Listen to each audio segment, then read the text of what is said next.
The first sound is not the tank.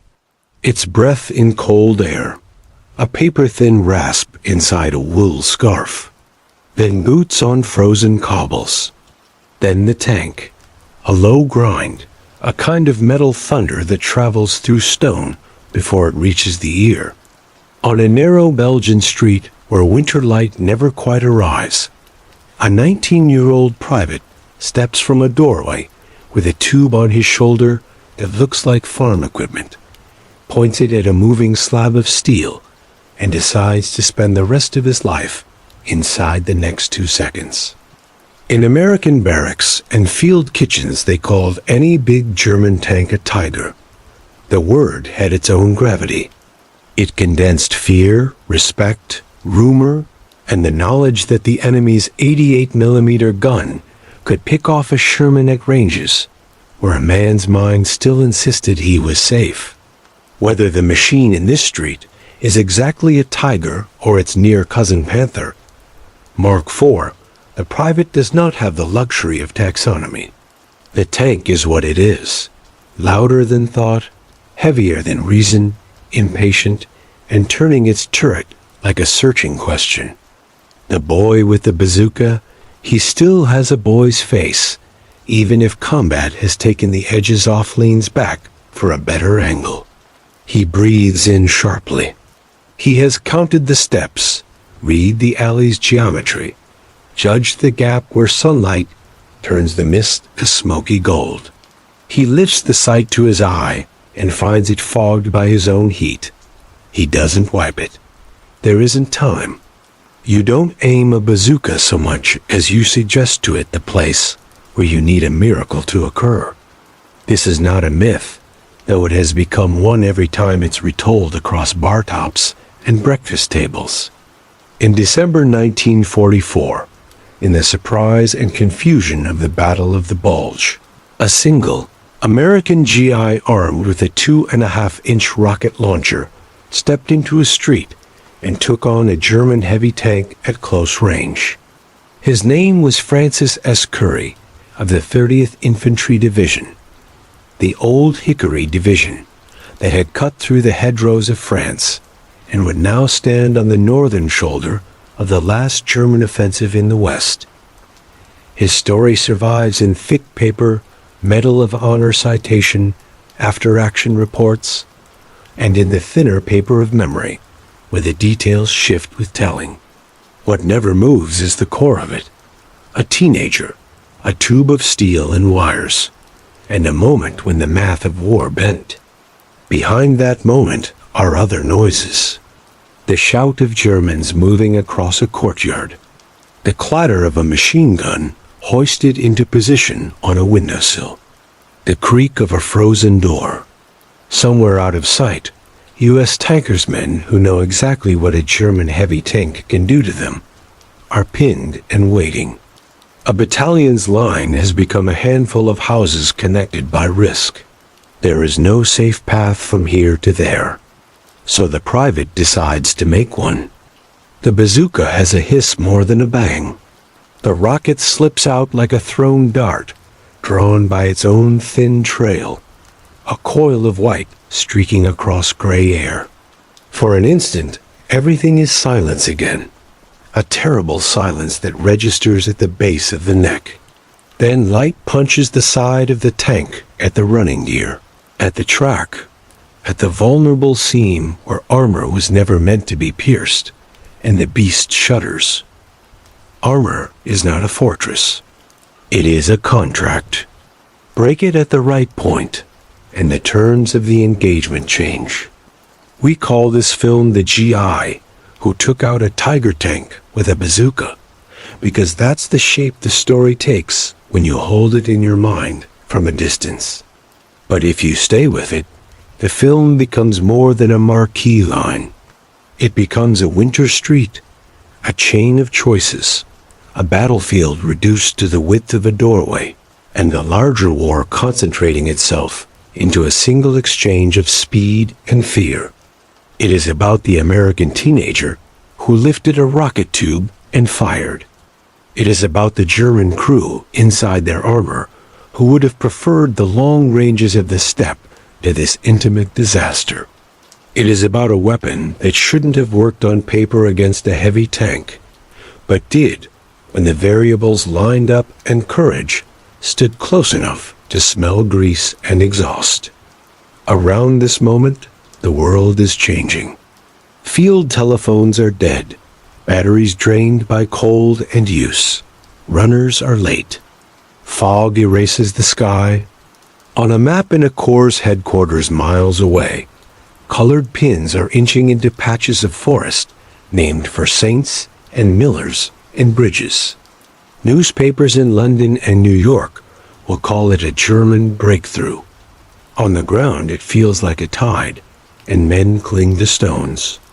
The private fires again. He does not watch the rocket's entire flight.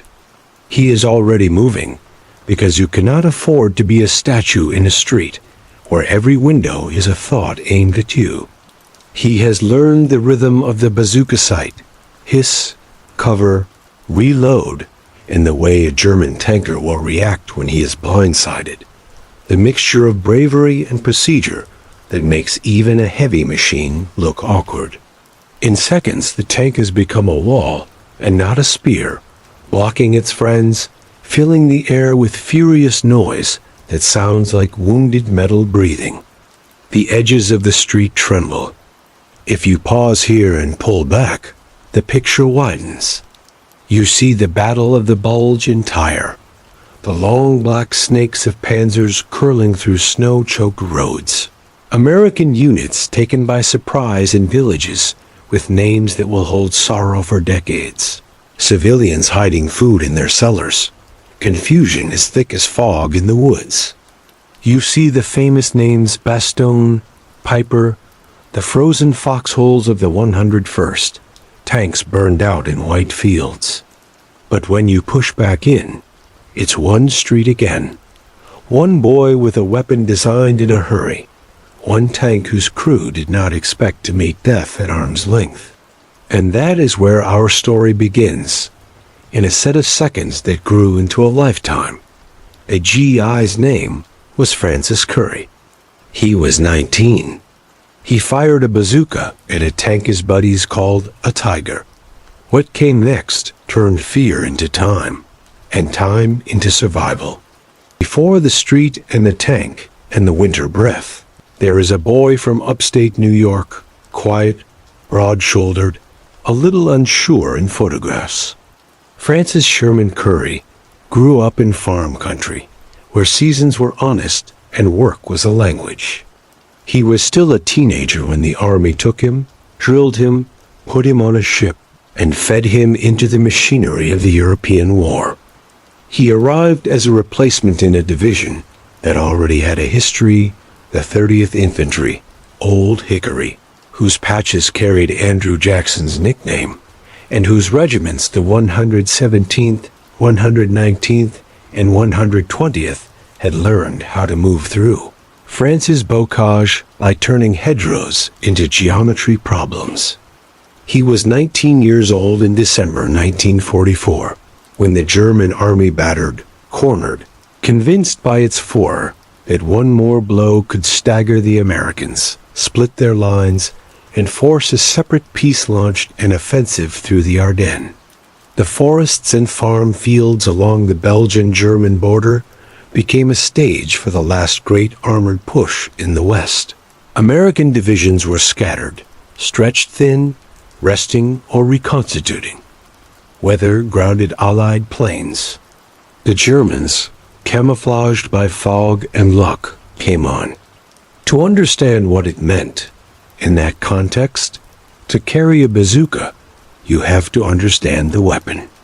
The M1 rocket launcher was born of urgency and invention.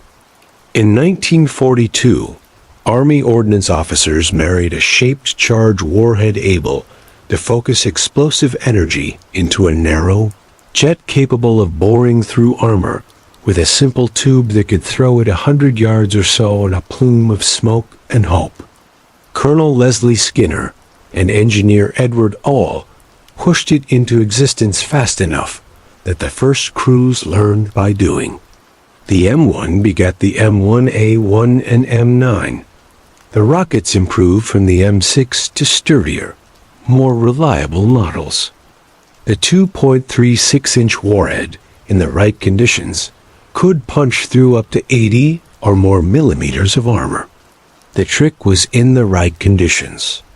The Tiger's front armor was famously thick up to 100 millimeters on the turret face, more on the mantlet ludicrously strong for anything a man could shoulder fire. Its side armor, though, was less, 80 millimeters. Tracks and wheels were softer. The turret ring, the vision slits, the rear engine deck were not invulnerable. In theory, a bazooka could not kill a Tiger head-on. In practice, soldiers are clever and streets are narrow. The Tiger itself, Panzerkampfwagen V Tiger AUSF, looked like something a child would draw if you asked him to imagine a tank. Big, square, blunt, the 88 like a stick pointing at fate. In Russia, at long range, it was a sniper and a bully. In the tight villages of Belgium, it was a difficult house guest. Panthers, sleeker and almost as deadly, were just as terrifying to a GI who measured enemy strength by noise and silhouette. To the average American infantryman, all of them were Tigers, and that word carried the taste of cordite and fear.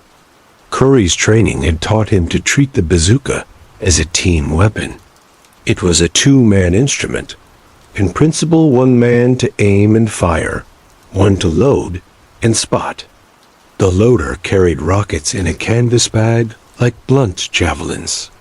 On a good day with a good team, you could fire 2, 3, 4 rounds in a minute if you didn't, to mind being lit up like a signal flare and inviting every machine gun in the neighborhood to look your way. On a bad day, December 44 offered plenty. You were alone, learning to work the trigger with numb fingers through mittens, the tube digging into your shoulder like a blunt truth. The rule book said keep your distance. The streets said come closer. At short range, the rocket's aim improved. The shaped charge's cone struck more squarely, and the chance of a kill went up. At short range, the tank-as machine guns and accompanying infantry and the blast of its main gun all agreed on a different plan for your future. Close was where the brave and the desperate lived. Close is where Francis Currey went. His division had earned a reputation that summer and fall for being reliable under pressure, the men you sent in when the line bent. When the German spearheads drove across the Amblave, and earth rivers smashed through villages with baggage of saints, names and threatened to explode into open country toward the Meuse, the 30th and other under strength. American outfits were ordered to buy hours any way they could. Roadblocks mattered. Delay mattered. A single knocked-out tank mattered. In that calculus, a teenager with a rocket launcher had value out of all proportion to his pay grade. Currey was not famous then. He would not become famous later in the way that some soldiers do, paraded at ballparks, memorized in school readers. He would go home and work a job and keep his medal quiet as a private thing. But in that winter, he acquired an understanding of how to move through a village under fire that reads now like choreography. You can see it in his Medal of Honor citation, in the after-action recollections of men who watched him run, moving from door to wall, from wall to garden, from garden to gate, taking with him different instruments: bazooka, rifle, Browning, automatic rifle, grenade, anti-tank grenade, and using streets like valves to release or contain force. He had learned that you fight tanks with angles and the memory of where you saw their vision slits last. You fight them with fear, pushed tight into one corner of your head while the rest calculates. The bazooka itself was an unglamorous thing. It hurt to fire. It left a backblast that killed anyone idiot enough to stand behind it. It browned your face in a way that looked like shame in photographs. It spit smoke that said to every eye, "Here I am." Still, if you shot from behind a doorway and moved if you used a bend in the street to hide the exhale, if you lined up on a weak place and didn't linger to admire your own shot, it could do the single job you needed done. It could turn a tank from a hunter into a problem for its friends. All of this, the boy, the weapon, the machine, converged in a Belgian village in late December. Snow clung in dirty crusts at the edges of the street. The doors were open or broken. Windows were black or flashing with muzzle fire. Somewhere a church bell had frozen in mid-swing days ago. The Germans came in with engines running at different rhythms, tracked vehicles clanking louder than the fear in a man's head, infantry moving in the slots behind armor as doctrine said they should. Somewhere else in the same hour, American tanks were reversed into position to fire from cover. Artillery tubes glowed, and then were still. Field kitchens cooled in an instant as men ran. In that storm of obligations, Francis Currey caught sight of 3 American tankers who had taken shelter and were now cut off, pinned by machine gun fire, hunted by a heavy tank moving into the crossroads like a judge entering a courtroom. He was carrying a bazooka in the story we are telling you.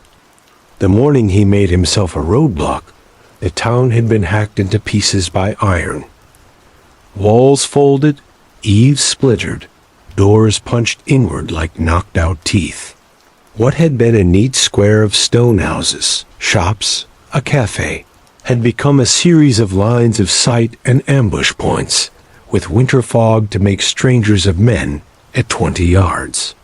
The enemy moved like a carnival he wasn't invited to. A tank shifting its weight at the corner, a half-track jouncing, boots on cobbles, a machine gun's cough from an upstairs window that reminded you every roof could be a lid you didn't want to look under.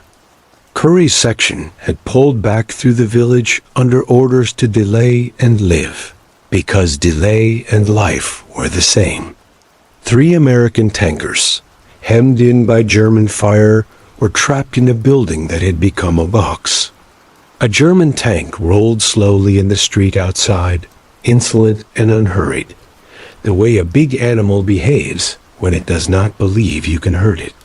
Currey took in that picture as a whole, the way men who have been fighting for weeks learn to see everything at once. He disappeared around a corner and reappeared with a bazooka and a bag of rockets.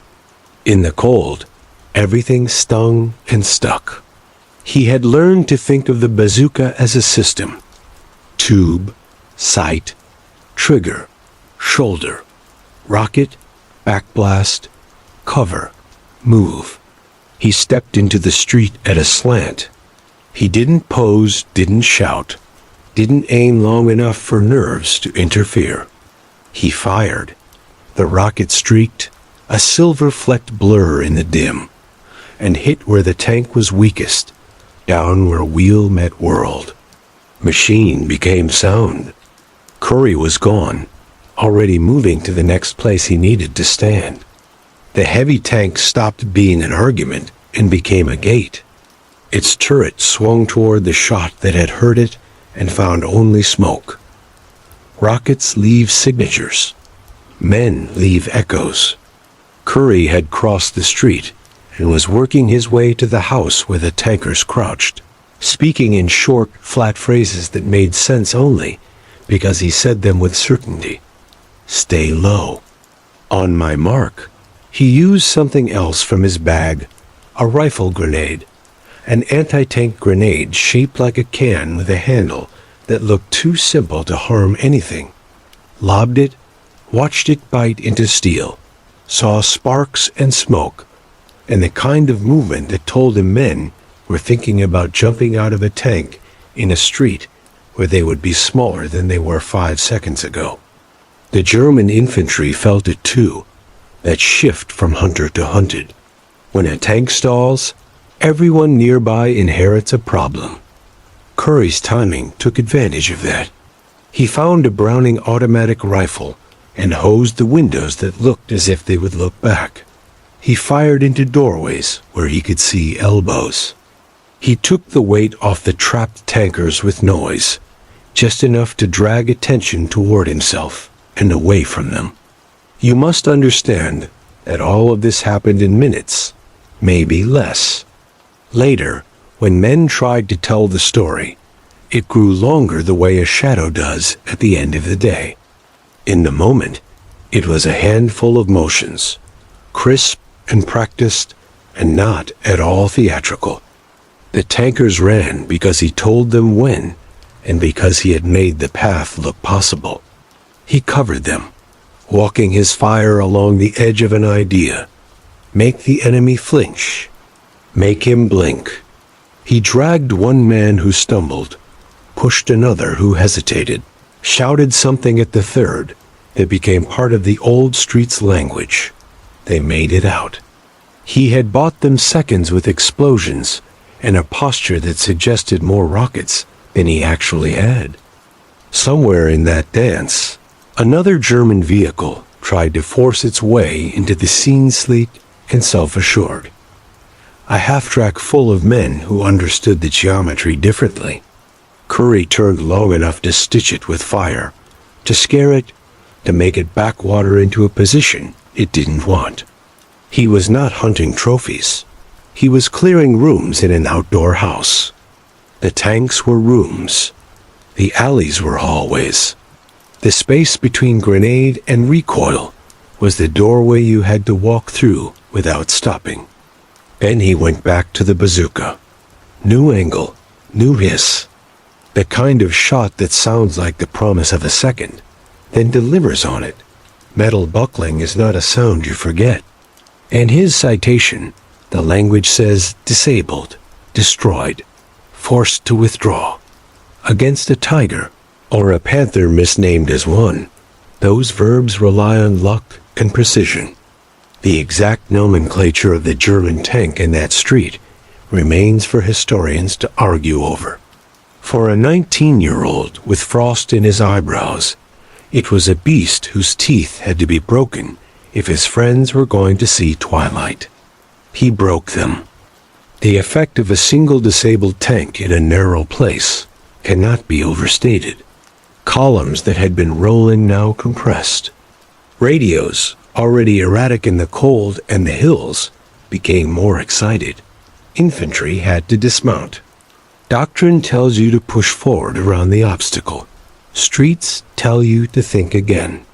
A delay of 5 minutes becomes a delay of half an hour, and half an hour is a lifetime when you're trying to get armor from one river to another before the Americans can stitch a new line across your throat. Somewhere beyond that village, an American Corps commander drew a finger across a map and said, "Hold." Currey's rockets and the decisions attached to them made that finger's order a little truer. When he finally had enough air to think, Currey did not stop to nod at himself. He moved again with the persistence of a man trying to outrun a thought. He took stock of what was left. How many rockets? How many bullets? How many doors that could be opened with a boot? How many windows that could cover a street? He had reached that state veteran soldiers sometimes talk about without ornament. Not fearlessness, just an economy of fear. He was afraid of all the right things, and none of the wrong ones. He conducted himself like an argument the enemy couldn't quite refute. By the time the shooting settled into a lower register, he had done more than pull 3 men out of a trap. He had put his shoulders against a strategic idea. The Bulge was movement on a grand scale of forest, of arrows on a wall. But arrows draw down to boots, and boots draw down to rooms, and rooms draw down to a line etched on a man's palm when he holds it out. Currey held it out. He changed where a column would be at noon, by standing in a doorway at 9. Word of what he had done traveled with the same broken, sideways motion everything used that winter.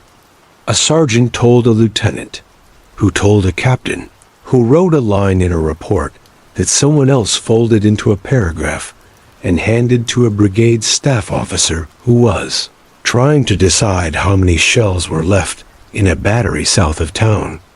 Later, after the line held, after the weather changed, after the German spearheads found out how cold starvation feels, someone knocked on Currey's shoulder with an official expression and said, in the flat voice the army uses for miracles, that he had been put in for the Medal of Honor. In the moment, it meant less than a hot drink. After the war, it would mean he could never pretend to be ordinary to anyone who knew what it was. What did he actually do to that tank? The physics are worth a moment. Shaped charge warheads don't explode through armor. They carve it. A metal cone inside the explosive collapses into a jet when the charge detonates, and that jet focuses enormous energy onto a point the size of a coin. Hit at a right angle, at close range, at a weak spot side plate, rear, turret ring, track assembly, and the jet can burrow through steel, splattering molten spall inside, wrecking human lives and mechanisms alike. Hit at a bad angle, on a thick plate, at long range, and it will scab the surface, gouge paint, frighten men, and remind you of what it can't do. Currey aimed where the weapon could keep its promises. A Tiger became, for practical purposes, a target that held still long enough for him to organize everything around it. In the larger portrait of the Bulge, this kind of fighting close, loud, personal, was everywhere. German armored columns depended on haste and shock, on the long reach of their guns, on the confusion of a surprise attack. American infantrymen learned fast to turn tight terrain into advantage. They knocked down trees into roadblocks, mined culverts, set ambushes in alleys, and did the horrible arithmetic of allowing a lead tank to pass in order to shoot the ones behind it and trap the spear point in a choke.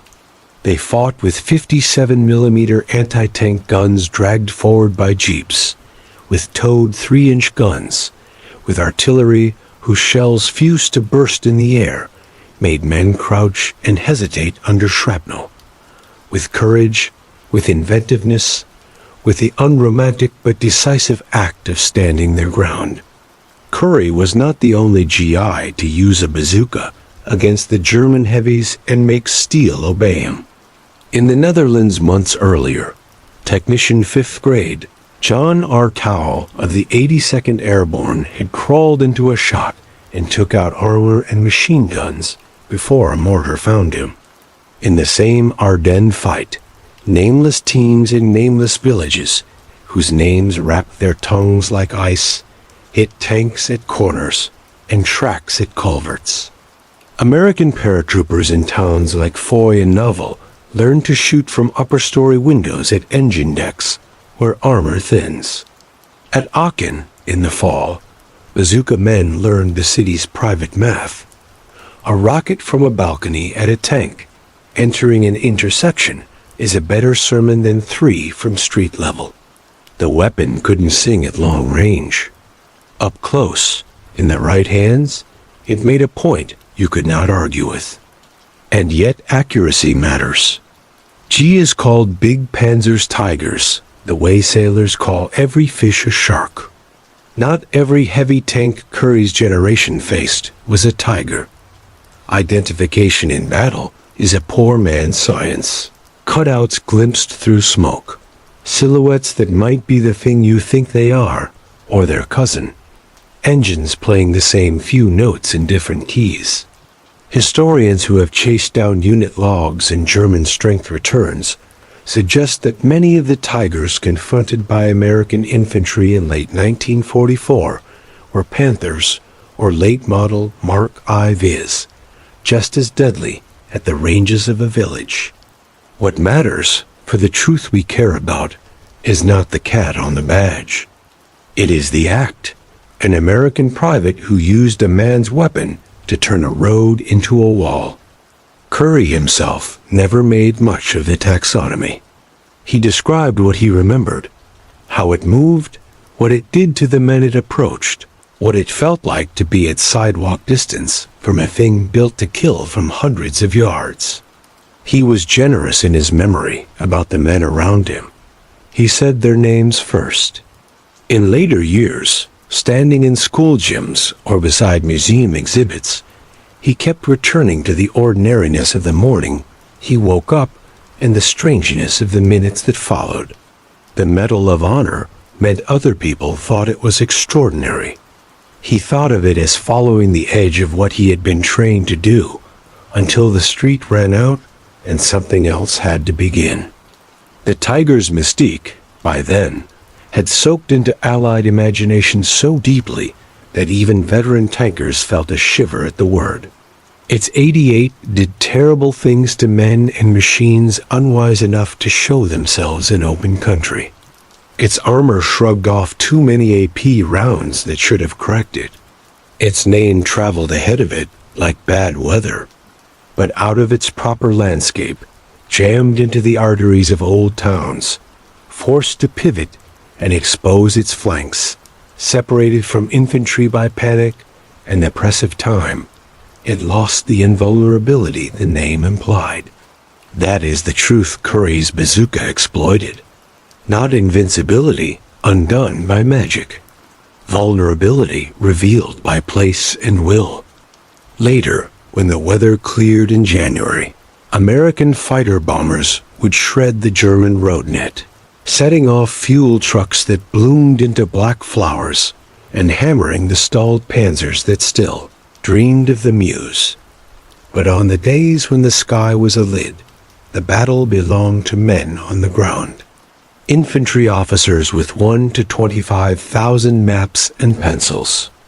Artillerymen with their calculus of charge and angle. Signalmen splicing wire with numb fingers. Medics with morphine and impossible decisions. And bazooka men like Currey, who loved the shortness of the word because it matched the short, savage jobs they were assigned. When the war ended, Currey came home, as many did, to a quieter war with memory. He worked for the Veterans Administration, then sold cars, then went to work in a small business, the way men did who didn't think of their own legend as a thing to be polished. He kept his medal in a drawer, sometimes in his pocket when a ceremony demanded it. He answered school children who asked the questions adults were too careful to ask. When he died in 2019, the photographs that ran with the obituaries showed two Franks. The boy in an overcoat too big for him, steel tube on his shoulder, and the old man with a face lined by laughter and unbidden images. His act had not changed the map of Europe. It did not decide a nation's fate. It made a street safe, enough for friends to pass through alive. In a war defined by mass, Currey's mourning was an argument for the singular, that one person's nerve and knowledge can bend something too heavy to lift. History likes to choose its scales. It prefers maps large enough to show armies and arrows and plans with names. It lingers on the big machines, Tigers, Shermans, Pershings, the noisy metal that photographs well in museum halls and on book jackets. But the more time you spend in the company of the men who did the work, the more that grand scale collapses into rooms, corners, and seconds. Francis Currey's mourning is built of those. In its smallness, you can feel the whole war. Think of what had to conspire to make it possible. A design meeting in an ordnance lab in 1942, where an engineer pinched a paper cone into a new angle and calculated what the explosive would do when collapsed. A training sergeant in Georgia, who made a dozen boys fire until their shoulders hated them. A captain who put a rocket tube on a list of things that had to be carried that day. A path cleared by others in his division battles fought and won or lost, so that Currey stood in this village and not another. On the other side, a German supply officer who came up short on gasoline, forcing the panzer column to slow. A crewman who turned the turret half a second too late. An infantry squad that drifted a dozen paces too far behind its tank. A commander whose radio crapped out at the moment when he needed to bark the obvious order. Layer those choices together, and a 19-year-old with a homemade-looking weapon has a shot at stopping a machine that, in theory, does not know how to be stopped. There is a temptation to suck the oxygen out of stories like his by insisting on the pedant's correction. Actually, it wasn't a tiger.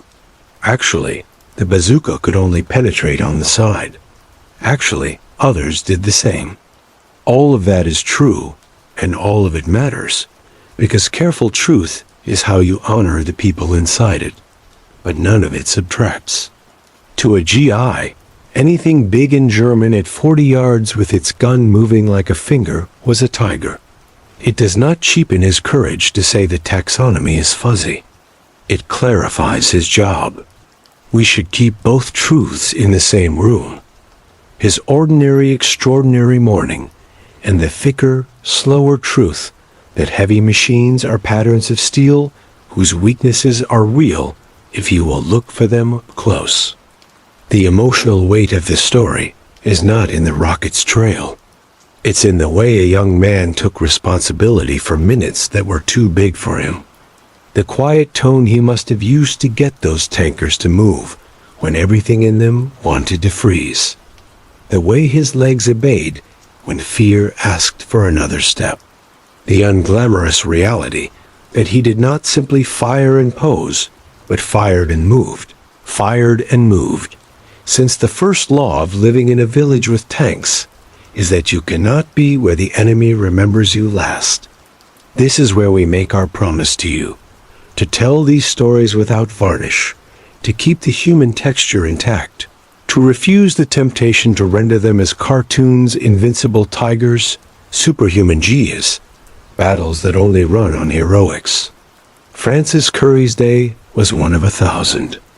Other men made other choices in other places, and the sun was a line that held long enough for weather and logistics and industrial math to do their slow work. If you hear humility in that, keep it. It is the virtue that separates a good army from a fragile one. It is the voice that tells a man with a bazooka when to wait a breath long enough for the tank to show him its ribs. And as you think about him, teenager, in a cold street, ears ringing, coal featured from exhaust and smoke, think about the enemy inside that tank. 4 men, maybe 5, driver, gunner, commander, loader, radio operator. Men who wanted to live and who had trained hard and believed they were part of a hard, necessary work. War does not need us to hate them more than necessary in order to respect what Currey did. It only asks us to understand the proximity in which he fought, that the enemy were yards away, not dots on a map, that his rocket blasted steel that wrapped around other men's lives, that this closeness is the true measure of the courage we celebrate at a distance. What is the historical impact of a single rocket? In the strictest sense, it is small. A pause, a shock, a local victory. In the real sense, the one that respects how complex systems turn, it is huge. A single disabled tank in a choke point thickens traffic, alters timing, throws off artillery schedules, reroutes infantry, delays a brigade, denies a division the minutes it needed to cross a bridge before the Americans blow it. Currey's shot belongs to that invisible history of delays and deviations, the one that decides whether a grand offensive reaches its planned line on Tuesday or not at all. Here is the call. quiet and practical. Learn their names. Read the original citations, not just the summaries. Look at the bazooka in a museum and remember that it weighed more emotionally than the label says. If you teach, show your students the street-level view. If you film, film the breath, not just the bang. When you talk about tigers, talk also about alleys and windows and the way fear teaches geometry. When you find a veteran like Currey in a photograph, do not let the medal eclipse the person. Ask what he did after, the stubborn living that follows the headline 40-hour weeks, kids, funerals, the routine heroism of showing up. At the end of our 40 minutes, we return to the street. The tank is a silhouette against a lighter sky. The boy is a shape against a darker doorway. Between them, a line you could walk in 6 paces. On one side of the line is the idea that heavy armor has the last word. On the other side is a human being with a simple weapon and a better question.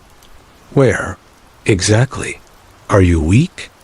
In that space lives the kind of courage that does not shout. It breathes in cold air, lifts a weight, and makes a calculation that holds for just long enough to be called victory. Remember Francis Currey standing in that doorway. Remember the sound of his rocket, the way time folded. Remember the men he pulled out of a trapped house, and the way the street went quiet after. The world we inherited from that winter is stitched together out of 1,000,000 such minutes. Our best memorial is to carry them accurately, respectfully, and to take from them what they offer. The understanding that when heavy things insist, you can answer with focus, training, and the kind of courage that steps into the open when the open is all there is.